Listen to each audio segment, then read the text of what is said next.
الحمدللہ رب العالمین والصلاة والسلام الحمدللہ رب العالمین والصلاة والسلام علی سید المرسلین اما بعد فاعوذ باللہ من الشیطان الرجیم بسم اللہ الرحمن الرحیم پڑھیے الصلاة والسلام علیک یا رسول اللہ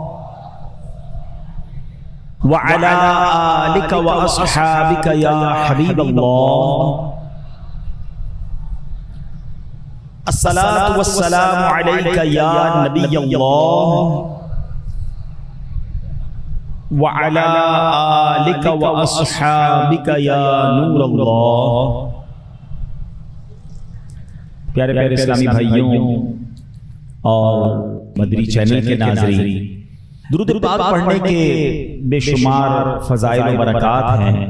شعب الایمان میں ہے جو بندہ پیارے آقا مکی مدنی مصطفیٰ صلی اللہ تعالیٰ علیہ وسلم کے روضہ پر نور پر حاضر ہو کر یہ آیت تلاوت کرے، ان اللہ و ملائکتہ یصلون علی النبی یا ایھا الذین آمنوا صلوا علیہ وسلموا تسلیما۔ ترجمہ کیا ہے؟ بے شک اللہ اور اس کے فرشتے نبی پر درود بھیجتے ہیں، اے ایمان والو ان پر درود اور خوب سلام بھیجو۔ بندہ یہ آیت پڑھے اور اس کے بعد 70 بار یہ درود پاک پڑھے تو ایک فرشتہ اسے پکار کر کہتا ہے، اے فلاں، اللہ پاک تجھ پر رحمت نازل فرمائے، تیری کوئی حاجت باقی نہ رہے۔ کتنے خوش نصیب ہیں وہ لوگ جو مدینہ منورہ جاتے ہیں، روضہ رسول پر حاضری دیتے ہیں۔ اللہ آپ کو اور مجھے بار بار مدینے کی حاضری عطا فرمائے۔ جب روضہ رسول پر عین سنہری جالیوں کے سامنے جائیں تو یہ آیت پڑھنی ہے، 70 بار درود پاک پڑھنا ہے، پھر انشاءاللہ فرشتے نے اللہ نے چاہا تو یہ کہنا ہے کہ اے فلاں، اللہ پاک تجھ پر رحمت نازل فرمائے، تیری کوئی حاجت اب باقی نہیں رہنی۔ انشاءاللہ یعنی حاجتیں پوری ہو جائیں گی۔ اللہ پاک ہمیں مدینہ منورہ کی حاضری سے مشرف فرمائے۔ اور ہاں، جو نہیں جا پا رہے ہیں یا تڑپ رہے ہیں تو مدینے کی حاضری کے لیے بھی جو وظیفہ ہے نا، وہ بھی کثرت سے درود پاک ہی پڑھنا۔ کثرت سے درود پڑھنے والے کو بلایا جاتا ہے۔ اللہ کریم ہمیں کثرت سے درود پاک پڑھنے کی بھی توفیق عطا فرمائے اور بارگاہ رسالت کی جلد بادب اور مقبول حاضری نصیب فرمائے۔ امیر اہل سنت کتنی پیاری التجا کرتے ہیں نا، مجھے مدینے کی دو اجازت، نبی رحمت شفیع امت، مجھے مدینے کی دو اجازت، نبی رحمت شفیع امت، پلاؤ بلوا کے جام الفت، نبی رحمت شفیع امت۔ جب تک حاضری نہیں ہو رہی ہے، مدینے سے دوری ہے، تو اللہ کرے کہ نبی پاک کا عشق بڑھتا رہے، ان کی یاد میں آنسو بہتے رہے۔ کیا پیاری التجا ہے، اگر نہیں میری ایسی قسمت، صدا حضوری کی پاؤں لذت، اگر نہیں میری ایسی قسمت، صدا حضوری کی پاؤں لذت، رلائے دن رات تیری الفت، نبی رحمت شفیع امت۔ آئیے میں بھی نیت کروں اور آپ بھی نیت کریں کہ انشاءاللہ کثرت کے ساتھ درود پاک پڑھیں، محبت کے ساتھ باواز بلند درود پاک پڑھ لیں۔ صلو علی الحبیب صلی اللہ تعالی علی محمد صلی اللہ علیہ وسلم۔ آج انشاءاللہ اپنے ذوق کو مزید بڑھانے کے لیے شہر مدینہ کا کچھ ذکر کرتے ہیں۔ ذکر مدینہ کریں گے تو انشاءاللہ سفر مدینہ بھی نصیب ہو جائے گا۔ چلو مل کے کرتے ہیں ذکر مدینہ، چلو مل کے کرتے ہیں ذکر مدینہ، پہنچ جائیں گے انشاءاللہ مدینہ مدینہ مدینہ مدینہ مدینہ مدینہ مدینہ مدینہ مدینہ، وہاں پیارا کعبہ، یہاں سبز گنبد، وہاں پیارا کعبہ، یہاں سبز گنبد، وہ مکہ بھی میٹھا تو پیارا مدینہ، ہم مکہ بھی میٹھا تو پیارا مدینہ، چلو مل کے کرتے ہیں ذکر مدینہ، پہنچ جائیں گے انشاءاللہ مدینہ۔ شیخ طریقت امیر اہل سنت عاشق مدینہ حضرت علامہ مولانا ابو بلال محمد الیاس عطار قادری صاحب کے پیر و مرشد سیدی قطب مدینہ ضیاء الدین مدنی صاحب رحمت اللہ تعالی علیہ، بہت بڑے اللہ کے ولی، کامل ولی تھے۔ آپ کو یہ سعادت ملی کہ آپ نے کم و بیش 80 سال مدینہ منورہ میں گزارے، اور اب بھی قبلہ ضیاء الدین مدنی رحمت اللہ تعالی علیہ قطب مدینہ کہاں ہیں پتہ ہے؟ اب بھی آقا کے قدموں میں جنت البقیع میں موجود ہے۔ اچھا، سیدی قطب مدینہ کا یہ معمول تھا کہ آپ کی رہائش پر محفل پاک ہوا کرتی تھی۔ پاکستان، ہند یا دوسرے ملکوں سے علماء کرام مدینہ منورہ حاضر ہوتے تو وہ بھی اس محفل پاک میں حاضر ہوتے، بیان بھی فرماتے۔ ایک مرتبہ پاکستان کے ایک بہت بڑے عالم دین علامہ منظور احمد شاہ صاحب رحمۃ اللہ تعالی علیہ مدینہ منورہ میں حاضر تھے۔ آپ نے سیدی قطب مدینہ رحمۃ اللہ تعالی علیہ کی جو رہائش گاہ تھی اس میں محفل پاک میں بیان فرمایا، اور اس بیان میں آپ نے اپنا ہی ایک واقعہ سنایا، بڑا ایمان افروز، عشق رسول سے مدینے کی یاد میں لبریز واقعہ ہے۔ آپ کہتے ہیں کہ مدینہ پاک میں جہاں میری رہائش ہے وہاں سے مسجد نبوی شریف میں آتے جاتے مجھے ایک مجذوب دکھائی دیتے تھے۔ اچھا، مجذوب کون ہوتے ہیں؟ یہ اللہ پاک کے ولی ہوتے ہیں اور شریعت کے پابند ہوتے ہیں، لیکن ان پر اللہ تعالیٰ کی اتنی محبت غالب آ جاتی ہے کہ انہیں دنیا کا ہوش نہیں رہتا، اس لیے لوگ انہیں بظاہر دیوانہ سمجھتے ہیں۔ تو خیر، علامہ منظور احمد صاحب کہتے ہیں کہ مجھے وہ روز دکھائی دیتے تھے مگر میں ان کی طرف کوئی توجہ نہیں دیتا تھا، عام دیوانہ سمجھ کر گزر جاتا تھا۔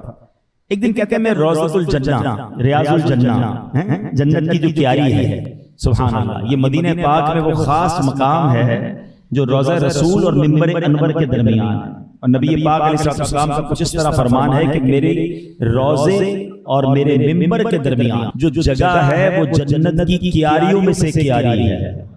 ہاں، یہ خاص جنت کا ٹکڑا ہے، اور جو مدینے گئے ہیں سبحان اللہ انہیں مبارک ہو، اور جو ریاض الجنہ میں گئے انہیں تو اور مبارک ہو کہ آپ جنت میں ہو آئے۔ شاعر کہتے ہیں نا جسے دیکھنی ہو جنت وہ مدینہ دیکھا ہے، تو اب وہ کہتے ہیں میں ریاض الجنہ گیا تو اب اس کے بعد جنت البقیع گیا۔ جنت البقیع کیا ہے؟ یہ وہ قبرستان ہے جو مدینہ منورہ میں موجود ہے، بالکل نبی پاک کے قدموں میں ہے، اور سبحان اللہ 10,000 کم و بیش صحابہ کرام جنت البقیع میں مدفون ہیں۔ تو اب آپ سوچیں کہ کیا کمال کا قبرستان کہ جہاں 10,000 صحابہ، وہ قبرستان کا نام ہی جنت البقیع ہے، اور ریاض الجنہ جنت کی کیاری ہے۔ تو آپ کہتے ہیں میرے دل میں خیال آیا کہ سبحان اللہ کیا کمال کی بات ہے کہ مدینہ پاک کتنی مبارک جگہ ہے کہ جہاں دو جنتیں ہیں، ریاض الجنہ بھی ہے اور جنت البقیع بھی ہے۔ کہتے ہیں میں یہی سوچ رہا تھا تو وہی مجذوب مجھے نظر آیا، انہوں نے کہا اے بھائی ادھر آؤ، یا اخی تعال، اے بھائی ادھر آؤ، اسمع کلامی، میری بات سنو۔ وہ کہتا ہے میں قریب ہو گیا، تو وہ کہتا ہے میرے کاندھے پر انہوں نے ہاتھ رکھا، قبلہ علامہ منظور احمد صاحب فرماتے ہیں، میرے کاندھے پر اس مجذوب نے ہاتھ رکھا اور کہا واللہ العظیم اللہ حی ورسولہ حی، کہتے ہیں اللہ کی قسم اللہ پاک بھی زندہ ہے اور اللہ کی عطا سے اس کے رسول بھی زندہ ہے۔ تو زندہ ہے واللہ، تو زندہ ہے واللہ، تو زندہ ہے واللہ، تو زندہ ہے واللہ، میری چشم عالم سے چھپ جانے والے۔ اور آگے کیا کہتے ہیں مجذوب؟ وہ کہتے ہیں واللہ العظیم اللہ ینظر ورسولہ ینظر، کہتے ہیں اللہ پاک کی قسم اللہ پاک بھی دیکھ رہا ہے اور رب کی عطا سے اس کے رسول بھی دیکھتے ہیں۔ اور پھر یہ قسمیں اٹھانے کے بعد وہ مجذوب مجھے کہتے ہیں واللہ العظیم المدینہ کلھا جنت الفردوس، سنو سنو، مدینے میں دو جگہ نہیں بلکہ پورا مدینہ ہی جنت ہے، وہ بھی جنت الفردوس ہے۔ اچھا آپ کہتے ہیں میرے دل میں خیال آیا تھا نا کہ مدینے میں تو دو جنتیں ہیں، جنت البقیع بھی ہے، ریاض الجنہ بھی ہے۔ اللہ اکبر، وہ جو ہے مجھے کہتے ہیں سنو دو نہیں پورا مدینہ ہی جنت ہے۔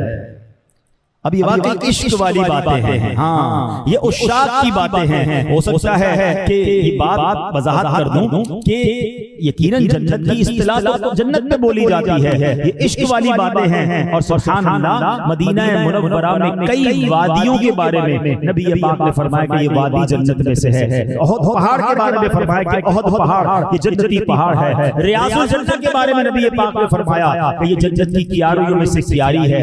مگر سنو، جو نبی پاک کے روضہ انور میں قبر منور میں، اب ذرا سنیے گا، پیارے آقا کے جسم اقدس سے بالکل ساتھ ٹچ ہوتی ہوئی جو جگہ ہے نا، جو زمین کا ٹکڑا ہے، سبحان اللہ یہ جنت تو کیا عرش اعظم سے بھی افضل ہے، کیونکہ وہ خاص حصہ زمین جہاں نبی پاک کا جسم اطہر زمین سے ٹچ ہو رہا ہے، یعنی قبر انور کا جو اندرونی حصہ ہے اس کا ثانی تو کائنات تو کیا جنت میں بھی کوئی جگہ نہیں ہے، کیونکہ خود رسول پاک اللہ کے حبیب علیہ السلام وہاں موجود ہیں، سبحان اللہ۔ اور پھر سیدی مولانا حسن رضا خان صاحب کہتے ہیں نا، سیر گلشن کون دیکھے دشت طیبہ چھوڑ کر سوئے جنت کون جائے در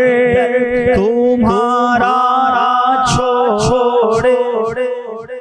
اب کسی کے دل میں خیال آ رہا ہوگا کہ جنت سے زیادہ مدینے کا ذکر بار بار مدینے کی بات کیوں کرتے ہیں؟ آؤ میں آپ کو امام بخاری کے بھی استاد سبحان اللہ محدث عبد الرزاق رحمۃ اللہ تعالی نے ایک حدیث پاک ذکر کی ہے، وہ حدیث سنیے گا، بڑی مشہور حدیث شریف ہے۔ صحابی رسول حضرت جابر رضی اللہ تعالی عنہ نے بارگاہ رسالت میں حاضر ہوئے اور عرض کیا یا رسول اللہ صلی اللہ علیہ وسلم، اللہ پاک نے سب سے پہلے کیا چیز پیدا فرمائی؟ تو نور والے آقا مدینے والے مصطفیٰ صلی اللہ علیہ وسلم نے فرمایا ہوا نور نبی کا یا جابر، یعنی اے جابر اللہ پاک نے جو سب سے پہلے چیز پیدا فرمائی وہ تمہارے نبی رسول ہاشمی صلی اللہ علیہ وسلم کا نور مبارک ہے۔ ہم ویسے نہیں کہتے اول کی آمد مرحبا، ہو سکتا ہے کسی کے ذہن میں سے سوال آتا ہو نبی پاک تو آخری ہے، یہ اول کی آمد مرحبا کیوں کہتے ہیں؟ ارے میرے آقا اول بھی ہے، ان کی جو تخلیق ہوئی ہے وہ سب سے پہلے ہوئی ہے، اور وہ دنیا میں جو تشریف لائے ہیں وہ سب سے آخری نبی بن کے آئے ہیں۔ اب سنو نبی پاک کہتے ہیں اے جابر اللہ نے سب سے پہلے اگر کوئی چیز پیدا فرمائی تو تمہارے نبی کا نور ہے۔ پھر رسول اکرم علیہ السلام نے مزید فرمایا اللہ پاک نے اس نور کو پیدا فرما کر 12,000 سال مقام قرب پہ رکھا، پھر اس نور کے 4 حصے کیے، اس کے 3 حصوں سے عرش، کرسی اور عرش اٹھانے والے فرشتے پیدا فرمائے، اور اس نور پاک کے 4تھے حصے کو پھر 12,000 سال تک مقام محبت میں رکھا، پھر 12,000 سال